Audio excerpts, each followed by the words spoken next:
Hello, everyone. Welcome. I'm so glad to be back on Zoom with all of you. I am Rabbi Jonah Weiner, the Director of Learning here at Trua.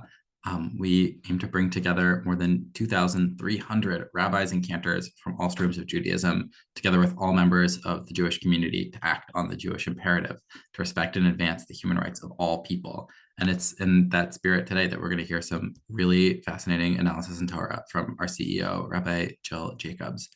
I want to give a little bit of logistics before we really get into it today. The first is just that because of the topic and sort of like emotionality around it, we're going to not be using the chat today. Obviously, I make no judgments on any reactions or feelings, or strong emotions anyone might be having, but there's just too many ways for a chat around this subject, out of context and too large a group to go awry. So we're gonna not be having the public chat be open. But if you have any tech questions, you can message my colleague Bella. She has tech support in all bold in her name. If you have any content questions as this is going on that you want to ask Rabbi Jacobs at the end during the Q&A portion, you can message me, and I'm going to sort of like synthesize all of those together and hopefully have a really, really great Q&A towards the end there. So that's content questions to me, tech questions to Bella. And I apologize in advance if we're not able to get to your question. We'll really do our best, though. The other thing is, as many of you might have heard, right, the webinar is going to be recorded. We're going to try and share that recording after the event concludes. Also, there's closed captioning available, so you can select that option in Zoom if you need that. Or if you have other access needs, you can chat Bella or myself, and we'll see what we can do to help you out. Okay, with all of those, logistical details out of the way, I'm so excited to introduce our CEO, Rabbi Jill Jacobs. I know she has deep insight into a question that I certainly been doing a lot of thinking about lately, and I know a lot of you are interested in, which is why you're here, which is why has anti-Semitism been at the center of attacks on democracy? Jill, can you take us into it? Thank you so much, Jonah. So I'm going to talk about, yes, why is anti-Semitism at the center of attacks on democracy? How is anti-Semitism showing up now? When is it anti-Semitism? When is it not anti-Semitism? There's going to be a lot. So just so you know how this is going to go, I'm going to talk for a little while, probably about 30 minutes, and then there's going to be time for questions. So as my colleague, Rabbi Jonah Weiner said, please send him the questions, and he is going to magically consolidate them. Also assume that if you're putting something in the chat that's directed at me, I am not looking at it. I'm not seeing it. It's not going to help you out because I can't talk and read at the same time. So before we jump into this, I want to start by saying that anti-Semitism is real. I just want to acknowledge that because sometimes people, especially on the left, push aside or ignore anti-Semitism, especially when it's coming from the left. And we've experienced, or I don't know if it's left, right, but sometimes when it's coming from people who say that they're in solidarity with Palestinians. And unfortunately, we've seen a growth in anti-Semitism over the last couple of years. I don't know if you all saw this news, but just today we learned of the death of Karen Diamond, who was 81 years old, who died of injuries that she sustained in the firebombing of a gathering in support of hostages in Boulder, Colorado, just earlier this month. And of course, we're thinking about the tragic murders as well of Sarah Milgram and Yaron Lashinsky at the Capitol Jewish Museum, the arson at Governor Josh Shapiro's home on Seder night. And there's been many more instances, both inside of the United States and elsewhere, where there have been plots of violent attacks that in many cases haven't happened, but of course could cause many more deaths. So I just want to say that because there are some people who want to gaslight the Jewish community by brushing off some of these real instances of anti-Semitism. And that's not okay. I'm going to get into more of that later, but I'll say as shorthand, Israel can certainly be criticized and protested. It's a country. You can criticize it just like you criticize the United States or any other country. But taking out one's anger on Jews in the United States or elsewhere is anti-Semitic. We can talk more about that. At the same time, and this is the subject of today, though, of course, we'll talk about many things. Some on the right, especially, but not only the Trump administration, are using anti-Semitism as a tool to dismantle democracy. And that is also extremely dangerous for Jews and for democracy as a whole. So in order to fight both anti-Semitism and also to protect democracy, which I want to say actually go hand in hand, We have to get really clear on what anti-Semitism is and what it isn't, and we have to push back when political leaders make cynical use of anti-Semitism, not in such a way as to protect Jews, but rather to advance their own political agendas. So, with that, I want to take a step back and make sure that we're all on the same page when it comes to anti-Semitism. So I want to actually take us back about 2,000 years, not trying to do all of Jewish history in a moment, but we'll do a couple sentences of it. So hatred of Jews can be traced back as far as ancient Egypt, but it really takes off with early Christianity because there's a theological problem that early Christians have to respond to the continued existence of Jews. So if Christianity has superseded Judaism, then why are Jews still around? And so there's lots of discussions in early Christianity. Should we kill them? Should we leave them there as basically a symbol of God's what God does to you if you don't accept Christianity? And over the years, this was both a theological question, but also hatred of Jews manifested in lots of different ways in different places, including excluding Jews from political participation, from land ownership, certain professions, forcing them into professions useful to the Christian elite but considered too dirty for Christians, like banking, money lending, trade. That's where we get all of the stereotypes about Jews and money. And in some places, restrictions on public or private religious observance. And of course, in the worst cases, there was forced conversion, expulsion, and murder. The Muslim world also had anti-Semitism of its own, some of which was theologically based, but for the most part, Jews could live in the Muslim world as a protected, if lesser, minority. And with some exceptions, before, let's say, the past, really since the early Zionism, with some exceptions until then, Jews in the Muslim world didn't experience the mass expulsions, forced conversions, and murders that those who are living in Europe experience. So that's my few sentence summary so far of anti-Semitism. We could go into lots and lots of details, but I'm not going to right now.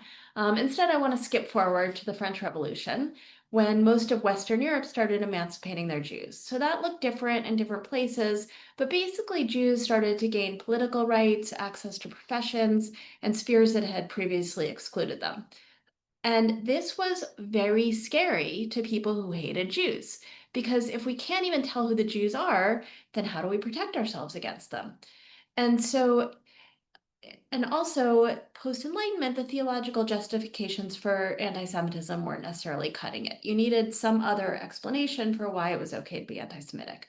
So that's where the term anti-Semitism comes in. The people who crafted it in Western Germany were, in Germany, they're in the mid-19th century, thought it was very scientific that Jews were this foreign race, a nefarious influence who was now sneaking into Jewish society. And that idea has persisted, both on the right and on the left, I want to say. And one of the biggest anti-Semitic theories now is this idea that Jews are kind of this secret influence on world events. That, of course, was really solidified through the Protocols of the Elders of Zion at the beginning of the 20th century, that was a anti-Semitic forgery that purported to be the notes of a meeting with Jews planning to control the world. So anti-Semites need to point to some Jews in prominent positions as proof of their danger, right? So that's why today George Soros is the ultimate target of anti-Semites on the right. He's an immigrant with an accent. He's a wealthy Jew who is involved in banking. He funds progressive causes, right? This is the example of the scary, nefarious foreign Jew who is trying to take over our society. Okay, so and I'll say also that anti-Semitism is confusing because it doesn't necessarily look like other forms of prejudice. You can't just count, okay, how many Jews are in universities, how many Jews are in such and such professions, because we do need, or anti-Semites need there to be public and seemingly powerful Jews to drive their anti-Semitism. And this also on the left shows up in terms of Zionism in Israel, ideas of Israel having outsized force. Again, this is not about criticism of what Israel is actually doing, but ideas of a conspiracy theory with Israel or Zionists at the center. So that's anti-Semitism. So what's happening today? Well, we've seen over the last number of months that President Trump is trying to use Jews as a wedge to dismantle democracy, including to deport immigrants and foreign students, stop foreign students from even being allowed to come here, and of course, strip universities of their funding. So this is really dangerous for democracy. It's really dangerous for America, and it's really dangerous for Jews. So I'm sure that you've all been watching the news, but just to go into some of what's happened, Trump has launched an offensive on institutions of higher education. That includes stripping funding from Columbia, Harvard, Johns Hopkins, other universities, and threatening basically the entire system. And this is funding that primarily supports scientific research, medical research, so curing disease, discovering the next vaccine, protecting our planet from climate change. This has nothing to do with Jews, except insofar as we are also part of this country and this world. And he's demanding that universities that want to see their funding restored give up their independence, so allowing the government to interfere with academics, admissions, disciplinary procedures, basically every other aspect of university life. We've seen him even try to shut down, as I said, visas for foreign students, at least coming to Harvard. And this is all justified through saying that this is a way of fighting anti-Semitism. So I want to say that it's not that surprising that an aspiring autocrat is going to set his sights on universities. Universities play a really crucial role in maintaining democracy, and autocrats therefore have always been scared of them. So we've seen in Hungary, Prime Minister Orban's government forced Central European University to move most of its activity abroad.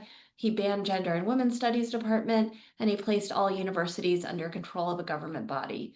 In Turkey, we've seen President Erdogan granting himself the power to install university rectors and he's fired thousands of academics. Just a few months ago, I was at an interfaith event and I happened to be sitting with a former college professor from Istanbul University who is now living in the United States, but who told me about how he spent 6 years in prison in Turkey for his academic work.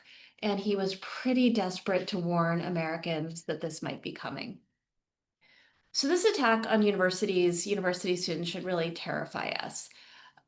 And it's for the Jewish community, it's especially terrifying that he's pretending that these attacks are about fighting anti-Semitism. So I want to say really clearly first before I go on that there's no question that the pro-Palestine protests on college campuses and beyond have included some anti-Semitic slogans, chants, harassment of Jewish and Israeli students. Most of the students who were part of those protests were doing it because they were looking at the destruction in Gaza and the just really overwhelming deaths in Gaza and wanted the war to stop. Most students, I believe, 100% were there for that reason. And there were also students whose rhetoric crossed over into straight up anti-Semitism, um, harassing other students.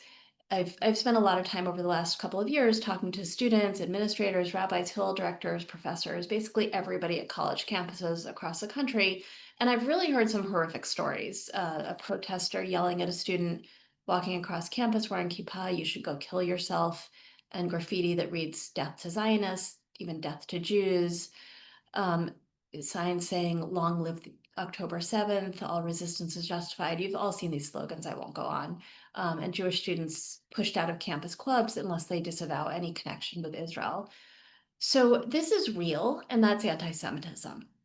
And there's ways to deal with that.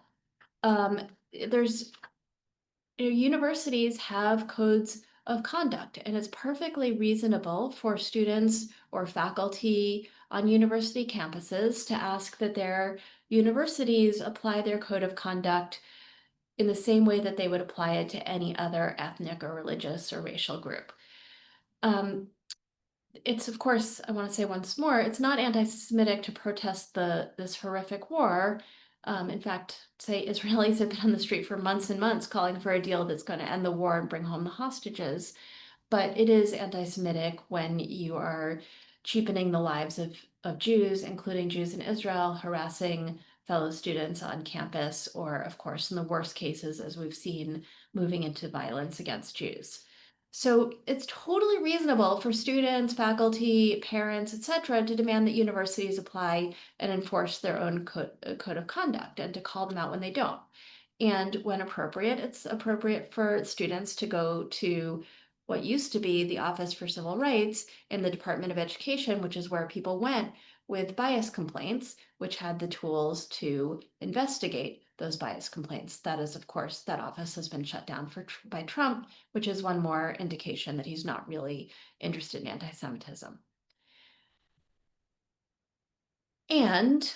But there's a difference between a university applying its own disciplinary policies, its own code of conduct, and the government coming into a university to shut down speech.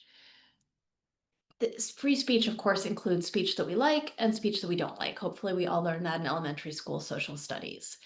As soon as an administration starts to limit speech, then it means that any administration now or in the future can limit any speech that they happen not to like. The Talmud famously says, once permission is granted to the destroyer to kill, it doesn't distinguish between the righteous and the wicked. So just this very power of the government to clamp down on free speech is dangerous. Once it's out of the bag, any president, any elected leader can use it to outlaw speech that they don't like.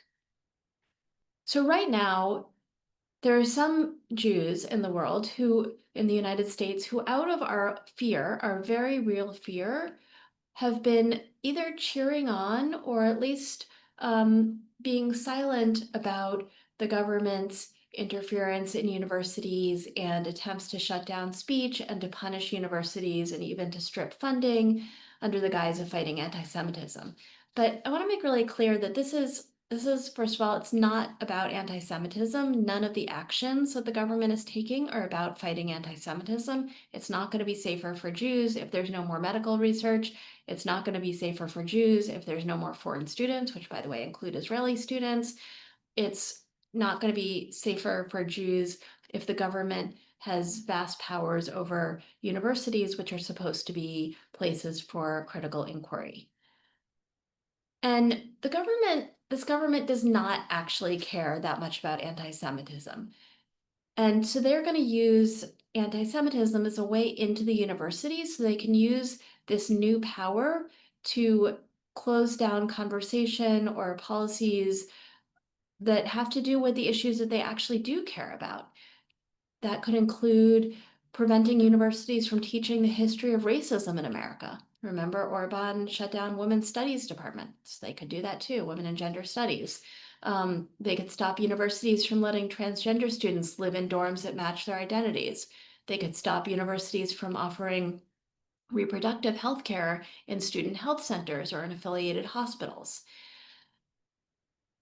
If they can start deporting permanent legal residents or stripping visas from students and faculty without any due process when they disapprove of their political speech, then they can do that to any non-American citizen, and maybe in our worst nightmares, even American citizens, whenever they disapprove of their political speech. So we can see that this can be much, much broader than these purported attempts to fight anti-Semitism.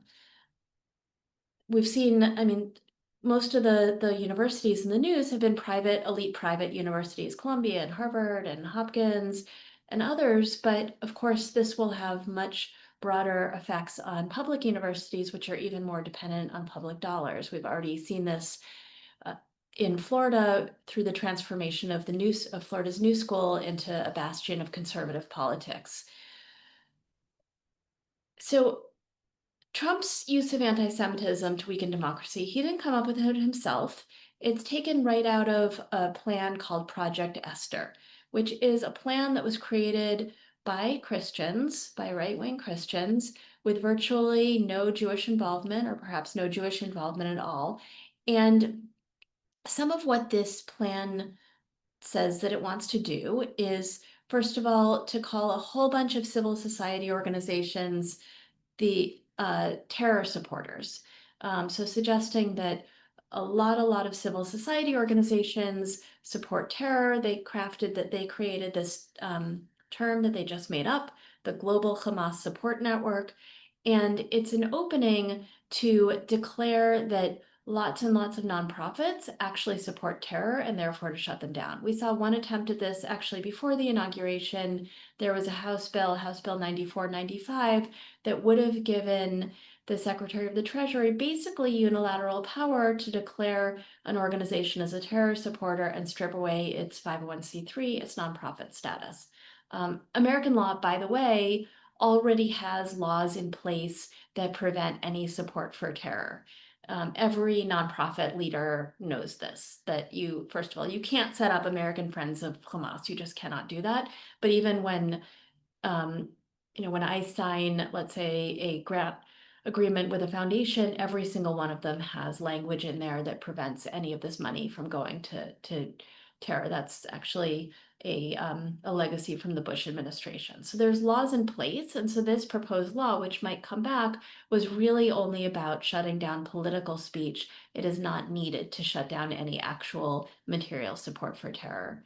The Project Esther also demonizes diversity, equity, and inclusion by saying that all of these efforts are anti-Semitic, anti-Israel. We've already seen this administration go after DEI efforts, which they define really broadly. I mean, just recently taking Harvey Milk's name off of, was it a ship or a plane? I think it was a ship, right? Or taking down photos of Black veterans. I mean, this isn't just about some theoretical DEI. This is really about writing non-white, non-Christian people out of non-men out of American history. It This Project Esther dismisses the comprehensive Biden White House national strategy to counter anti-Semitism, which was crafted, by the way, with more than 1,000 Jewish community leaders and practitioners, including Trua. I was in many meetings about this. This was a really well-crafted strategy that addressed everything from really basic anti-Semitism, like saying that government agencies had to train their people on what Jewish holidays were and what Jewish practices were so that they could meet the needs of Jewish employees, right? Really bread and butter protection against anti-Semitism. And it also provided for additional security, prevention of hate crimes, support for victims of hate crimes. But Project Esther just says, well, has to do with the progressive left's obsession with LGBTQ plus and all their minorities, et cetera, et cetera. But I can tell you the Biden plan was actually a plan about fighting anti-Semitism. Project Esther also downplays right-wing anti-Semitism, and it offers a step-by-step plan for undermining, dismantling organizations that it considers to be anti-Semitic, really tries to cut out free speech. So just to be clear, none of this is about anti-Semitism, about fighting anti-Semitism, which is real. And many of us in the Jewish community, maybe most of us, all of us, are terrified. But these moves that the Trump administration is taking have nothing to do with fighting anti-Semitism. But Jews are unfortunately a convenient way for the administration to do what they actually want to do. Jews have often, for really hundreds, thousands of years, had this place as being the in-between people, often dependent on the mercy of the powers that be for our safety. And as I said before, often forced into these jobs like tax collector, money lender, that were kind of the in-between kinds of positions. This dates back even to Joseph, who Pharaoh put as his second in command, but ultimately when people were starving during the famine, they tried to go to Pharaoh, and Pharaoh said, "Don't look at me, go to Joseph," right? Setting Joseph up as the one who's going to be hated. So Jews have often been in this in-between position, which also makes us a convenient tool for to use as a wedge against American democracy. I could say a lot about why democracy is good for Jews and why free speech is good for Jews, but I'm just going to tell one of my favorite stories about free speech, which is that in 1917, Congress enacted the Espionage Act, which, among other things, gave the Postmaster General the power to crack down on supposedly subversive publications. So, what was a subversive publication? One that many of us know and love, the Forward, the Jewish Daily Forward, then in Yiddish. And so the Postmaster General at the time decided he was going to revoke the second-class postage rates of the forward. It would get mailed through the mail and using basically media mail rates, because the newspaper was publishing articles opposing the US's entry into World War I, and that was very subversive. So in the end, Louis Marshall, who was one of the founders of the American Jewish Committee, a very prominent lawyer, offered to step in. And basically, the newspaper's editor, Abraham Cahan, agreed to stop publishing these subversive pacifist articles. And Marshall said that, promised the Postmaster General that he would basically be the private censor to make sure that the Forward didn't publish any more subversive articles. So the good news is the Forward kept its doors open. It's still open. But the bad news is it allowed itself to be censored. And there's many more examples I could give to say that free speech, limitations on free speech hurt everybody, but often they have been used specifically to hurt the Jewish community. Okay, so I talked about Trump using Jews as a wedge to fight anti-Semitism and about how dangerous this is. And I want to say that the good news is that a lot of Jews have spoken out. That's included the major denominations, Reform, Conservative, Reconstructionist denominations, a lot of other major institutions who have spoken out against the use of anti-Semitism to detain and try to deport foreign students, to defund universities. But there are some in the Jewish community and beyond who are celebrating this infringement of free speech. So even before the inauguration, even before these detentions and attempts to deport foreign students started or taking away funding, the head of the Secure Community Network, which is a really important organization that provides valuable security training to synagogues and other institutions, put out a letter calling for President Trump to deport, quote, any non-citizen alien who supports terrorism, which it defined broadly as people on American streets and campuses who promote, quote, the slogans, flags, and messages of designated foreign terrorist organizations. I'm really proud to say that Troy did a letter from rabbis saying to the Secure Community Network, hey, we really appreciate the work that you're doing with synagogues, keeping us safe, but this is actually not keeping us safe and is way, way, way beyond its mandate. We also saw that when Trump first announced the stripping of funding from Columbia, some Jewish organizations and leaders, including the ADL, suggested that this was a good thing because it would force Columbia to tackle its anti-Semitism problem. Many of these groups later came along and did call for due process, but the initial response was basically good for the Trump administration going after the universities.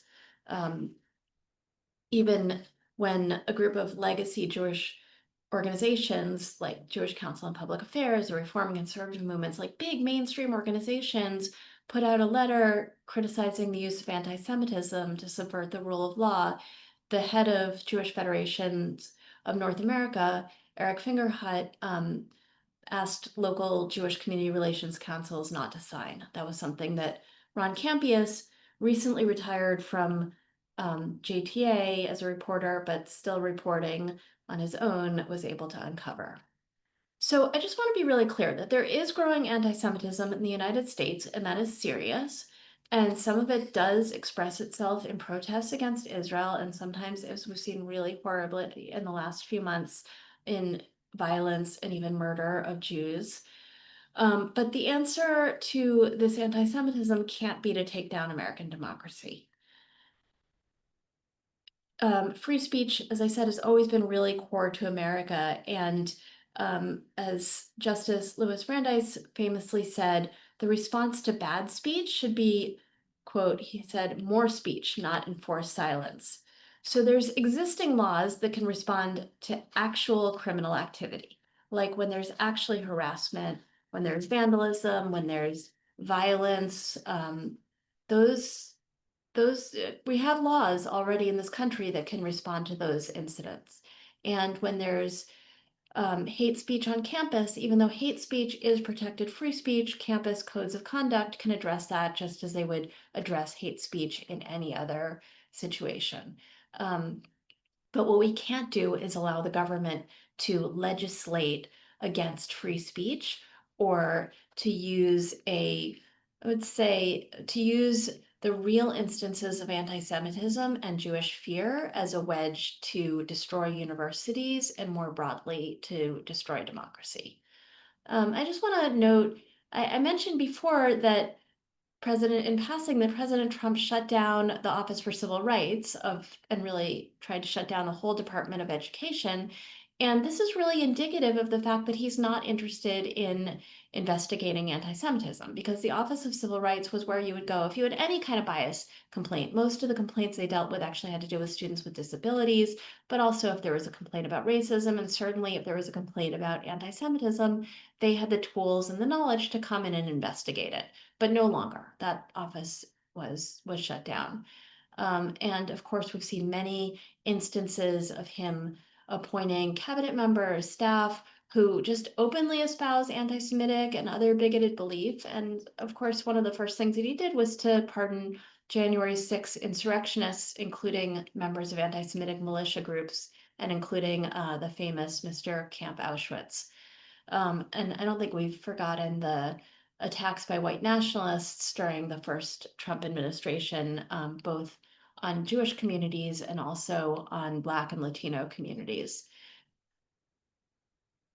So one more thing that I want to say about why this is so dangerous for Jews, besides that democracy is important for Jews, besides that free speech is important for Jews, besides that we have real anti-Semitic complaints and fears that are not actually getting dealt with, is that this destruction of democracy is very likely going to be blamed on us. I've already heard this from students on campus who have talked about other students, especially on the anonymous social media that gets used on campus, saying, "Oh, well, it's the Jews who are causing this, or it's the Zionists who are causing this, that they're the reason that our peers are getting detained or attempted to be deported." So it's not hard to imagine that Jews could be blamed for the stripping of funding from cancer research, for firing scientists, for any kind of crackdown on free speech, from attempts to stop Middle East studies departments from teaching Palestinian history or to teaching critical approaches to Israeli history, which, by the way, includes Israeli and Jewish professors. Um, I want to say that in New York City, obviously the mayoral race is very much in the news, but our current mayor, Eric Adams, who's totally in Trump's pocket, was indicted for accepting bribes from Turkey, pardoned by Trump, has very little fan base in New York. He decided to skip the Democratic Party primary for re-election, and he's got two new parties that he set up. I don't know which one he's going to run on in the end, but one of them is called the End Anti-Semitism Party. So that is just a blatant attempt to use Jews.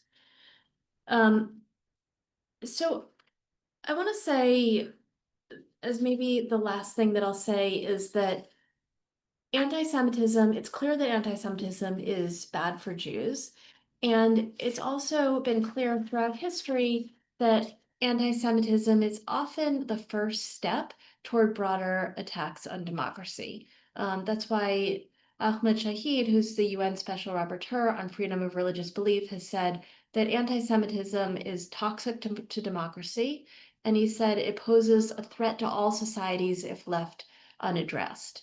I also, I think a couple of years ago, I came across this amazing book of essays from 1937 it was an essay contest on how to end anti-Semitism in America. And it was, I think, 8 short essays, again, published in 1937. And one of the winning essays was by a young, at the time, rabbi named Joshua Trachtenberg, who went on to write one of the most important books about anti-Semitism in Christian thought and Christian iconography. And his essay was titled "Stop Fascism." And it's really chilling to read it because he is looking across the ocean, he's seeing fascism rising. Of course, it's 1937.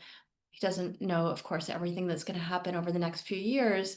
But what he says is, he says that ending anti-Semitism and protecting democracy have to go hand in hand. So this is a quote from him. He says, "The status of the Jew is a touchstone of the quality of our democracy, of the value of our constitutional rights, because he is a minority and therefore the legitimate prey of those forces that would destroy our democratic system, attack upon the Jew is the entering breach in the wall of American liberties. And I think, unfortunately, we are seeing that again right now, that the Trump administration is pretending to fight anti-Semitism, but they're actually making Jews less safe. They're not taking any of the steps that would actually help to fight anti-Semitism. And in fact, they're endangering Jews and everybody else even more so by trying to destroy democracy. So I will stop there and take questions. Thank you so, so much. That was really wonderful. I want to just remind everyone you can message me your questions for Rabbi Jacobs. Okay, sorry, I was laughing because I got a great question, which is what can we do about this, right? I think that's an extremely useful question, right? This is, you outlined a really serious problem. How can people who are concerned about this work on that? Great. Well, it's really important to talk about it. I mentioned a couple of examples. I talked about organizations, like mainstream organizations, like the movements, speaking up really publicly. That's really important. I'm really proud to say that TRA has been organizing rabbis, perhaps even including some on this call, to put out language saying that we won't stand for these attacks on democracy. So earlier this spring, TRA and our partners at J Street released a letter signed by more than 500 rabbis across the country that was rejecting these attempts to use anti-Semitism to dismantle democracy.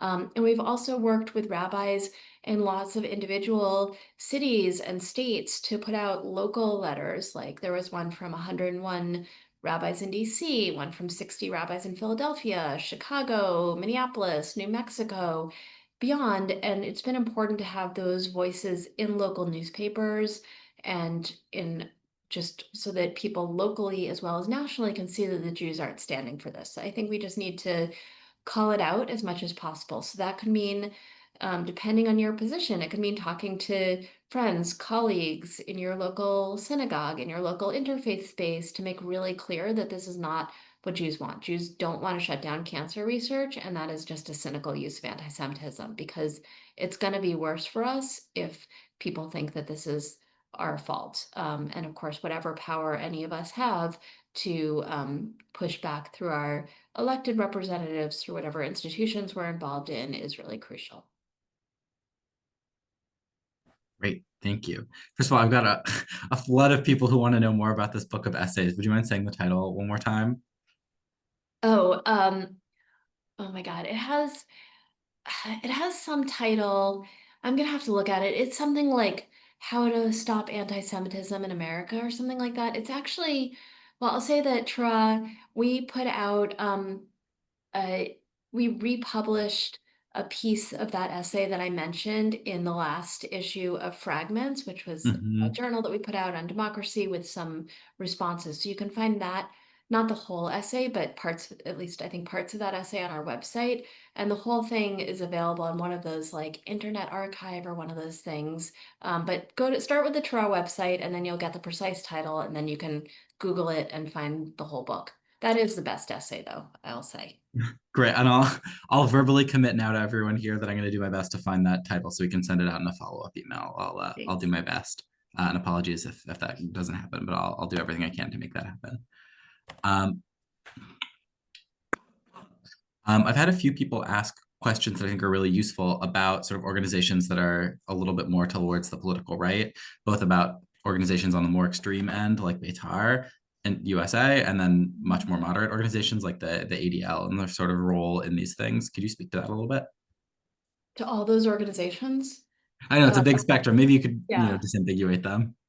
Of course, they play very different Yeah. roles in the I system. mean, the Jewish community is very broad. So yes, there are the more extreme right-wing organizations, Beitar USA, which by the way, I don't think actually has a lot of people behind it. They have a very active social media presence. It's mostly run by Ron Tarosian, who also has done things like put pictures of New Israel Fund donors on buses in New York with some language about how they or anti-Israel or something, like really prominent people in the Jewish community. Anyway, it's really dangerous. So there's the organizations that basically are 100% on board with the Trump agenda and are just perfectly happy to take down the universities.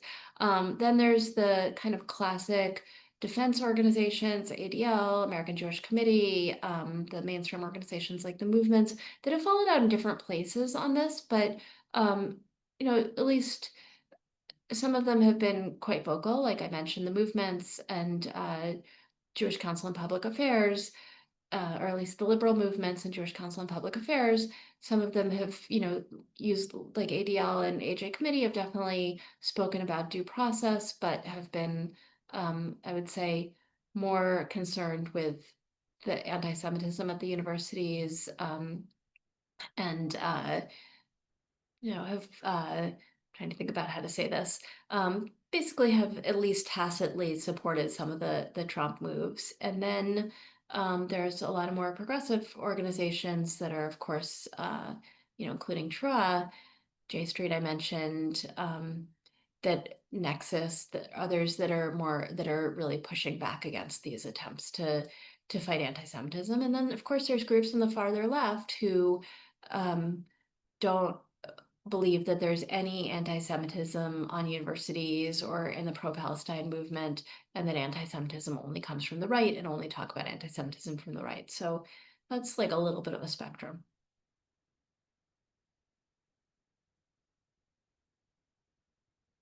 I realized I'm muted. Thank you. That's really helpful. I also want to thank the numerous people who wrote to me very quickly to tell me the name of the book. That was really helpful. The title of the book is How to Combat Anti-Semitism with a Hyphen in America. So if you're looking for that, it seems very easy to find as a full PDF online.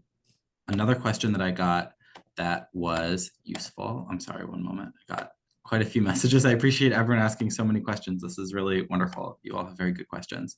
Someone asked a question that's very, as a rabbi, near and dear to my heart, which is how can we support and motivate our local synagogue leadership to show more bravery in this moment? What steps can we ask people to take? Great question.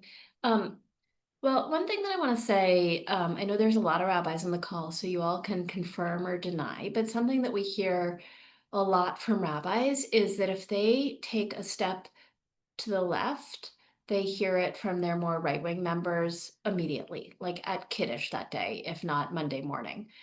And but they don't, what they don't hear when they take those steps to the left, they don't get a thank you from the people who are more to the left.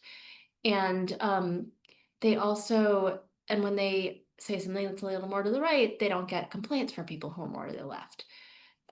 So that is just evidence that, rabbis are really under fire these days and exhausted. It's been an exhausting 2 years, 8 years, however long you want to date it back to, and really do need support. So I think that the answer is definitely not blasting your rabbi on the Shul WhatsApp group or whatever you use for communication, but really just having those conversations and with the rabbi, with other staff, with board members, and being able to say, like, I'll back you up. I know you're going to get pushback from these corners, but I'm going to back you up. I'm going to support you.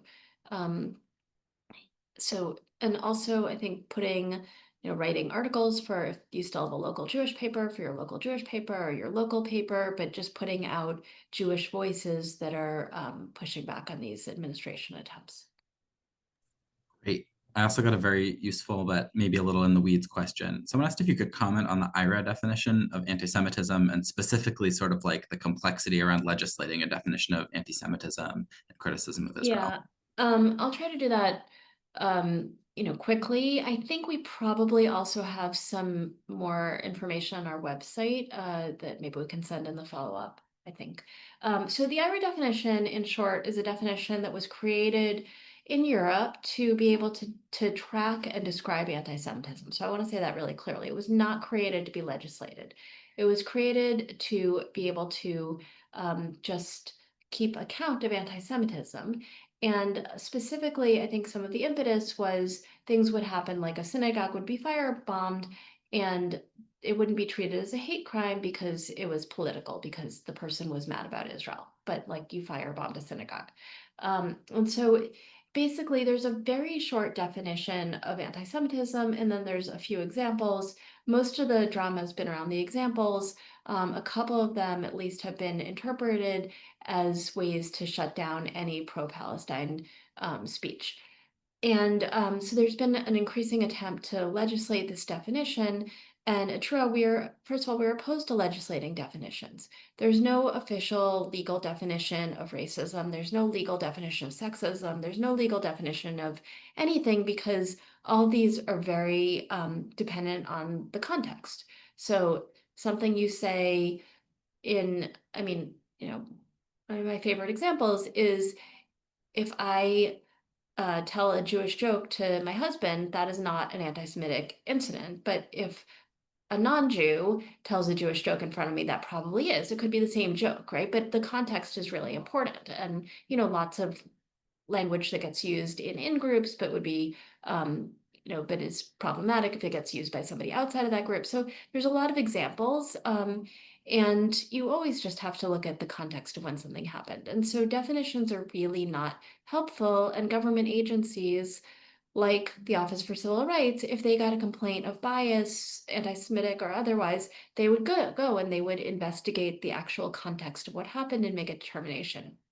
So there's no need to legislate a definition. And also, this particular definition has been used by people who really just want to shut down um, criticism of Israel. So, for example, I think there's some language in there about holding Israel to a double standard, which generally Israel is being held to international human rights standards. But people have used that to say, for example, well, if you're not working on other issues besides Israel, then that's anti-Semitic. Whereas you wouldn't say if there's a club that's like the Free Tibet Club, oh, well, that's anti-Chinese. You have to be working on other issues also. Um, so we so there's a couple other definitions out there. One was crafted by a group of scholars. It's called the Jerusalem Declaration. Um, started really initiated by Alon Confino, Zichrono Livracha. He's passed away not that long ago. And the other is the nexus definition. And they're pretty similar to each other. And they just go into a lot more detail about what is and isn't anti-Semitic. So they're more helpful as guidance. Neither of them wants to be legislated or should be legislated.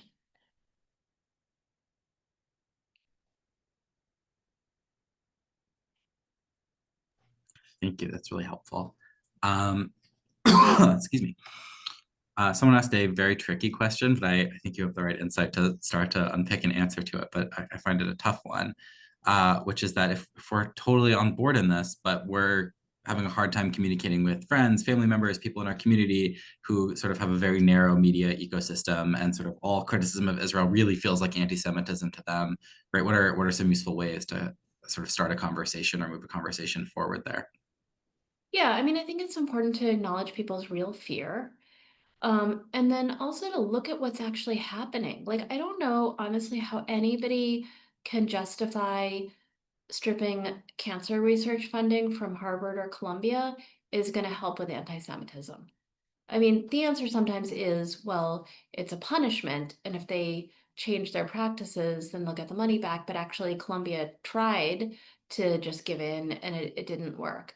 So I think, that's really the question to ask is like, okay, if we acknowledge that there is anti-Semitism on these universities, like what is actually the right response? How could we address it in ways that don't either contribute to there being more anti-Semitism or honestly like take away vaccines and cancer research and lots of other things that are hopefully most people think are pretty important.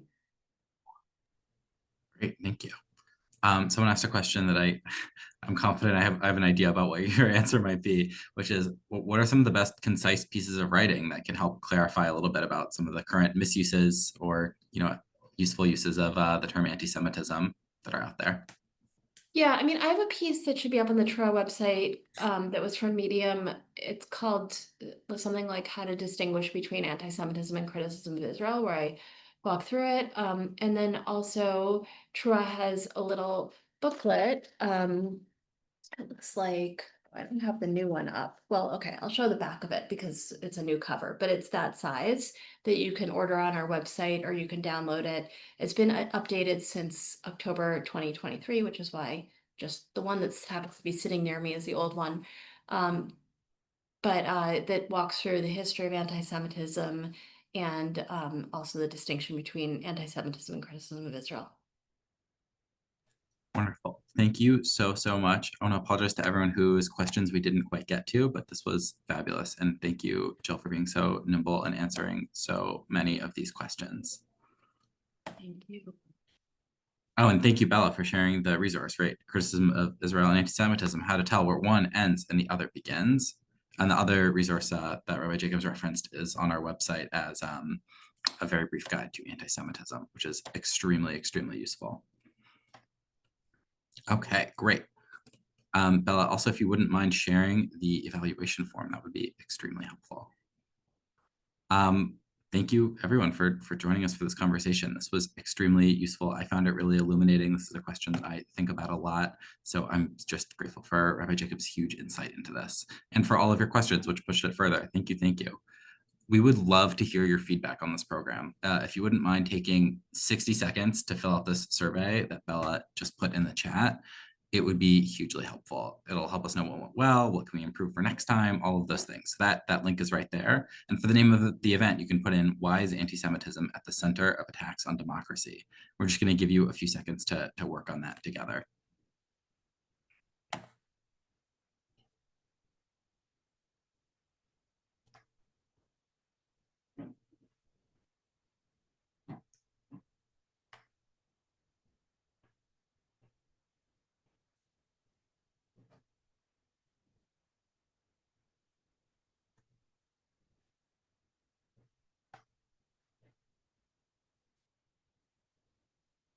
Okay, hopefully all of you are filling this out, and I'll be, really grateful to see, more than 100 of those pieces of feedback. I think that'd be really useful. So thank you. I also just want to thank Rabbi Jacobs for all of that insight. That was wonderful. I want to thank my colleague Bella, who worked on this call. I'm really grateful for you managing what I'm sure were not a small number of tech issues. Thank you to everybody who asked questions. I apologize if I wasn't able to get to every single question that was asked. Feel free to follow up. We're going to be sending out a follow-up email after this with some resources and information and all of those things. So hopefully we get to everybody through all of those things there. We're going to be concluding our program now, but we'll play a closing song and feel free to leave the Zoom when you're ready. May I be empty and open to receive